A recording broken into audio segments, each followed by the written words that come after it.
दिल्ली विधानसभा में आज कैग की शराब घोटाले पर रिपोर्ट पर होगी चर्चा। सुबह 11 बजे से शुरू होगी विधानसभा की कार्यवाही। दिल्ली विधानसभा में आज डिप्टी स्पीकर का होगा चुनाव। सीएम रेखा गुप्ता रखेंगी मुस्तफाबाद से विधायक मोहनप्रीत सिंह बिष्ट के नाम का प्रस्ताव। विधानसभा से आप विधायकों के निलंबन पर विधायक संजीव झा बोले, हमारा अपराध क्या था? अगर बाबा साहब का अपमान होगा तो हम उसके खिलाफ आवाज उठाते रहेंगे। लुधियाना वेस्ट उपचुनाव के लिए आपने संजीव अरोड़ा को बनाया उम्मीदवार। संजीव अरोड़ा अभी आपके राज्यसभा सांसद हैं। कांग्रेस नेता प्रताप सिंह बाजवा ने कहा केजरीवाल खुद राज्यसभा जाना चाहते हैं, इसीलिए संजीव अरोड़ा को लुधियाना से बनाया उम्मीदवार। कांग्रेस विधायक परगट सिंह ने भी साधा निशाना। कहा सीएम भगवंत मान अपनी सरकारी कोठी में कैद हैं, पंजाब सरकार तो केजरीवाल ही चला रहे हैं। केंद्रीय मंत्री रवनीत सिंह बिट्टू बोले, सत्ता के बिना नहीं रह सकते हैं केजरीवाल। हो सकता है संजीव अरोड़ा का राज्यसभा से पहले ही इस्तीफा ले लिया जाए। पंजाब विधानसभा चीफ कुलतार सिंह संधवान बोले, अरविंद केजरीवाल मेरी पार्टी के नेता हैं, वो जो भी करेंगे मैं उनके साथ हूं। पंजाब कांग्रेस चीफ अमरिंदर सिंह राजा वंटिंग बोले, अरविंद केजरीवाल के पास अब कोई विकल्प नहीं है, वो राज्यसभा ही जाएंगे। पंजाब की जनता भी केजरीवाल को नकार देगी, बीजेपी नेता कैलाश गहलोत का बयान। बिहार बीजेपी राज्य परिषद की 4 मार्च को होगी बैठक। दिलीप जायसवाल के नाम का प्रदेश बीजेपी अध्यक्ष के लिए हो सकता है औपचारिक ऐलान। बिहार सरकार में राजस्व मंत्री दिलीप जायसवाल ने दिया इस्तीफा। पार्टी के एक व्यक्ति एक पद के सिद्धांत के चलते मंत्री पद छोड़ा। बिहार चुनाव से पहले नीतीश कैबिनेट का विस्तार। बीजेपी कोटे से 7 नए मंत्रियों ने ली शपथ। संजय सरावगी और जीवेश मिश्रा बने मंत्री।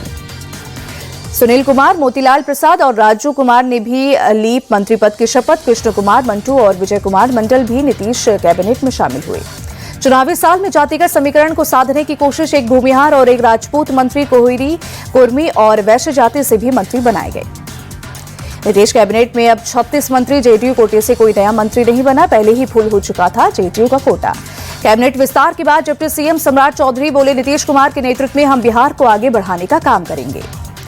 आरएलएम के राष्ट्रीय अध्यक्ष उपेंद्र कुशवाहा ने कहा, कैबिनेट विस्तार का चुनाव से कुछ लेना देना नहीं, आरजेडी अपनी बेचैनी पर काबू रखे।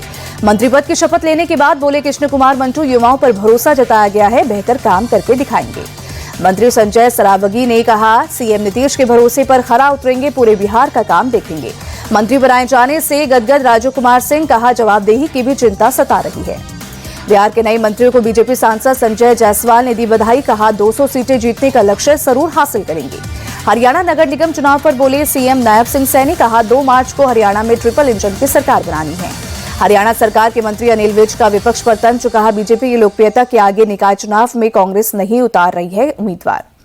महाकुंभ पर दिए ममता बनर्जी के बयान पर बीजेपी का पलटवार। सांसद सौमित्र खान बोले, सीएम को हिंदू धर्म छोड़कर दूसरे धर्म में शामिल हो जाना चाहिए। अस्पताल जाकर जेएमएम सांसद महुआ माझी से मिले सीएम हेमंत सोरेन। कहा, हालचाल जाना। प्रयागराज से लौटते वक्त हुआ था महुआ की कार का एक्सीडेंट। बिहार के जहानाबाद में केंद्रीय विद्यालय की टीचर दीपाली शाह सस्पेंड। बिहार में पोस्टिंग को लेकर भद्दी गालियां देने का वीडियो वायरल होने पर हुई कार्रवाई।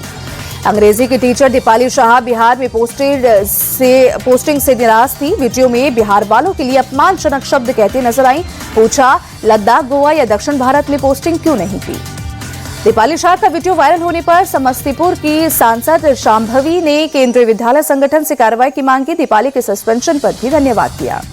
बंगाल में ईद की छुट्टी पर मचा बवाल। बीजेपी के हमले के बाद कोलकाता म्युनिसिपल कॉर्पोरेशन ने रद्द किया आदेश। पहले विश्वकर्मा जयंती की छुट्टी रद्द कर ईद पर दी थी 2 छुट्टियां।